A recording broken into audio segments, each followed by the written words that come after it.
Hello students, good morning. How are you all? I wish you all are fine. Today we will do worksheet number 51. The topic of the worksheet is face your fears. Task A. Have you felt scared in any one of the situation given below? क्या तुम्हें नीचे situations दे रखी है उनमें डर महसूस होता है? Scared means feeling of fear. Write a yes or no against each of them.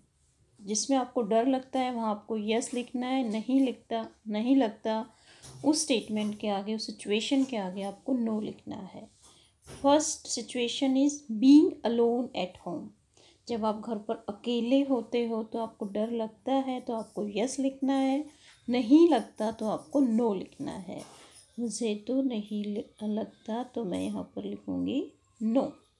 लगता है आपको तो आपको लिखना है yes. Okay, next situation is facing an exam.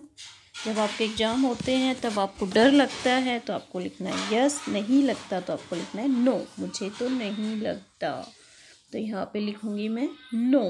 Okay student, next है हमारा walking on a lonely street at night. रात में स्ट्रीट में अकेले घूमने में डर लगता है तो आपको लिखना है यहाँ पर yes. Okay student, fourth one is thunder, lightning, storms. बाहर जो है बादल के गरजने की आवाज़ हो, बिजली चमकने की हो, तूफान हो तो आपको डर लगता है तो आपको लिखना है यस, नहीं लगता तो आपको लिखना है no. Having lost your way in a new city. आप नए शहर में गए, आप अपना रास्ता भूल गए तो आपको डर लगता है तो आपको लिखना है यस, नहीं लगता तो नो। तो ज़्यादातर डर लगता है तो आप लिखेंगे yes. Next one is travelling alone in public transport. Public transport में जब आप अकेले ट्रैवल करते हैं तो आपको डर लगता है तो लिखना है आपको यस, नहीं लगता तो आपको लिखना है no. Next one is public speaking, being on stage. जब आप स्टेज पे बोलते हो तो डर लगता है तो आपको लिखना है यस, नहीं लगता तो आपको लिखना है no. Talking to a stranger, एक अजनबी से बात करने में डर लगता है तो यस, नहीं लगता तो आपको नो लिखना है।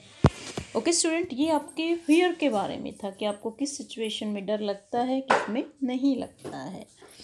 आगे है हमारे पास task B, some time past failures discourage us. जब पास्ट में हमें किसी उसमें फेलियर मिल जाती है तो हम उससे डिस्करेज हो जाते हैं तो उत्साहित हो जाते हैं। We can try to learn from them and start again. लेकिन हमें उन फेलियर से कुछ सीखना चाहिए, दोबारा से स्टार्ट करना चाहिए। Try rewriting the following sentences into positive statements. नीचे जो है कुछ सेंटेंसेज दे रखे हैं, उनकी पॉजिटिव स्टेटमेंट्स आपको लिखनी है। One has been done as an example, एक जो है एग्जाम्पल के रूप में सोल्व इसने कर रखा है। ये देखिए, इंस्टेड ऑफ थिंकिंग और सेइंग, ये सोचने की बजाय आपको ये सोचेंगे तो आपके लिए पॉजिटिव थिंकिंग होगी, आप उस काम को कर सकते हो।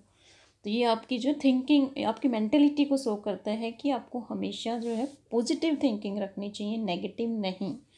जैसे कि हमारी थिंकिंग में होता है आई मेड ए मिस्टेक, मैंने जो है गलती कर दी, तो हमें ये नहीं सोचना चाहिए आई मेड ए मिस्टेक। हमें क्या सोचना, मैं क्या सोचूंगा आगे से, I can improve it the next time, कि अगली बार जब मैं करूँगा तो मेरे अंदर इम्प्रूवमेंट के साथ करूँगा मैं इसको, तो गलती नहीं होगी। तो यही हमारी क्या होती है, पॉजिटिव स्टेटमेंट। तो ये हमें स्टेटमेंट दे रखी है, this is too difficult, I give up, इनकी हमें क्या करनी है, पॉजिटिव स्टेटमेंट बनानी है। ये देखिए कैसे, in the same way student, like here I made a mistake, तो आपने देखा I can improve it the next time. In the same way this is too difficult, तो ये नेगेटिव स्टेटमेंट है कि ये दिस इज़ टू डिफ़िकल्ट, बहुत ज़्यादा डिफ़िकल्ट है। हम ये ना सोच कर क्या सोचें, this is not impossible, I will try, ये इम्पॉसिबल नहीं है, मैं कोशिश करूँगा। Okay, next one is I give up. तो आई गिव अप का पॉजिटिव स्टेटमेंट क्या बनेगी, बनेगी I can and I will, मैं कर सकता हूँ और मैं करूँगा। In the same way I will never understand this, मुझे ये कभी समझ में नहीं आएगा, तो इसकी पॉजिटिव स्टेटमेंट क्या होगी, I will try to understand it again, मैं कोशिश करूँगा इसे दोबारा समझने की। Okay student, Next task is task C. In the lesson 2 stories about flying, you read about a young seagull who was initially afraid of flying. आपने 2 stories of flying का chapter पढ़ा था, हिज फर्स्ट फ्लाइट. उसमें young seagull था जो शुरू में डरता था उड़ने से. Finally he overcame his fears and learn to fly. बाद में आपने देखा कि उसने कैसे अपने डर पर काबू पाया और उसने उड़ना सीखा, फ्लाई करना सीखा. With the help of the above task, write a paragraph in 100 to 120 words on how to overcome fears. आपको एक पैराग्राफ लिखना है जिसका टॉपिक होगा how to overcome fears. You may use the following pointers. आप इन नीचे जो पॉइंटर्स दे रखे हैं उनकी भी आप हेल्प ले सकते हैं. तो देखिए हमारी पॉइंटर्स क्या क्या हैं. Identify your fears. सबसे पहले आपको फियर्स को आइडेंटिफाई करना है कि किससे आपको डर लगता है. फिर notice your feelings before the incident. Incident से पहले आपको कैसा फील होता है, जब आपको फियर फील होता है, nervous, scared, worried. Maintain positive attitude. फिर आपको पॉजिटिव एटीट्यूड रखना चाहिए, जैसे हमने पॉजिटिव स्टेटमेंट्स बनाई थी. Prepare well for the event. Event के लिए हमें अच्छी तैयारी करनी चाहिए जिससे हमें डर कम लगे. सीक हेल्प लें किसी से. Notice your feelings after the incident. Confident, relax, satisfied. Visualise success. जब हम सक्सेस की सोचते हैं तो डर हमारा कम होता है. इग्नोर नेगेटिव थॉट्स और टॉक. हमें नेगेटिव बातें नहीं सोचनी चाहिए, उससे भी हमारा डर कम होता है. तो अब हम लिखते हैं पैराग्राफ. ओके, ये देखिए पैराग्राफ राइटिंग में सबसे ऊपर हम लिखेंगे title, how to overcome fears. और टाइटल लिखने की स्टाइल मैंने आपको बताई थी. फर्स्ट वर्ड का फर्स्ट लेटर कैपिटल, और फिर बीच में भी जो स्ट्रॉन्ग वर्ड्स होते हैं उनके लेटर हमें कैपिटल लिखने होते हैं. हाउ टू ओवरकम का ओ कैपिटल, फियर्स का एफ कैपिटल.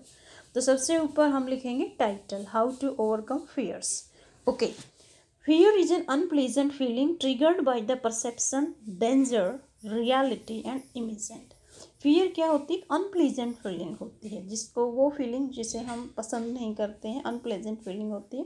और वो ट्रिगर्ड किससे होती है? डर से, डेंजर से, कि खतरा, कुछ खतरे की हमें परसेप्शन होती है तब हमें डर लगता है. रियलिटी एंड इमेजिन, या हम कोई इमेजिनेशन कर ले कि ऐसा कुछ बुरा होगा. Fear is something everyone feels. Fear एक ऐसी फीलिंग जो हर कोई महसूस करता है at some point in their life. अपनी लाइफ में कभी ना कभी हर किसी को डर लगता है. Fear is a feeling that our body produces in dangerous, threatening और स्कारी सिचुएशन.